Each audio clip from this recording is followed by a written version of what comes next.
Our third harvest. We had to wait till it stopped raining. It was pouring this morning when we woke up, so we harvested late today. And well, as you can see, you might notice that the cucumbers are starting to slow down, but nevertheless we're still getting a good amount of cucumbers right there. Some okras as well is starting to pick. And this here, I believe these are ancho poblano peppers. We're starting to pick them as well. As you can see, nice size. And my husband went ahead and picked this, but I don't believe this is ancho poblano. Looks almost like bell pepper, but he went ahead and picked that one as well.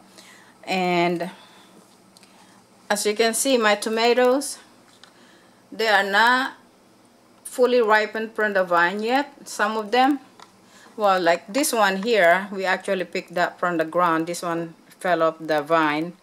Well, this wasn't a vine, fully ripened. And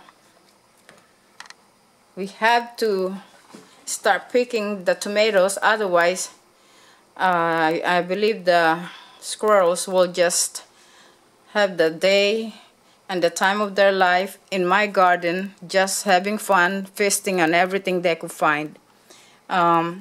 We've been having a lot of rain. One of the reasons why I decided to go ahead and pick some of this tomato as well, because as you can see, the rain is really causing a lot of problem on my tomato this year. It's cracking, but the scarring on the tomatoes doesn't really bother me. I could cut that part out, and it don't affect the flavor of the tomato. It would still taste as good as a Cherokee Purple should taste. And I know that if I just use more Epsom salt, I could avoid all of this. But the problem as well with the Epsom salt is that what it does to prevent the tomato from cracking is it toughens the skin.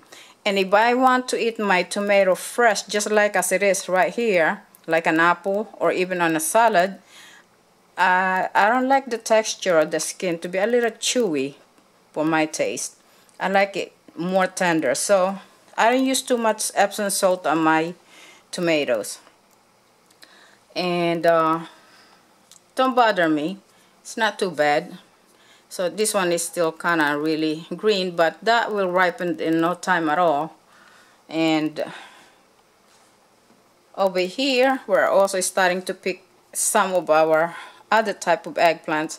My early long eggplants are taking a break right now. There's still a lot of blooms in the plant, and we will soon be picking them again. But for now, we are picking this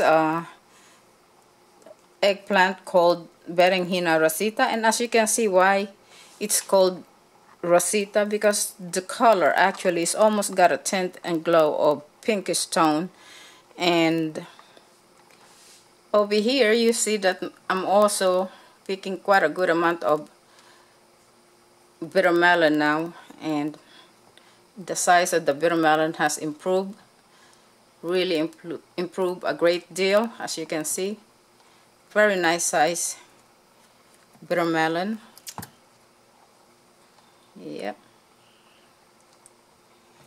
And here, which we will be blanching tonight so we could put it in a freezer, are my yard-long beans. And yard-long beans, really, you could really understand why it's called yard-long beans. You see that? That's the end of that. And over here, they can literally grow up to 3 feet long. Okay, so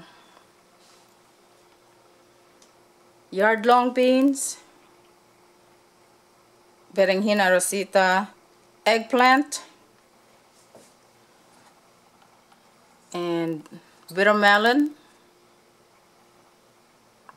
or carela, ampalaya, and my Roma tomatoes, some of it, and most of this are Cherokee Purple tomatoes. And right here ancho poblano peppers, okra, and cucumbers, soya long cucumbers, and this is my harvest today.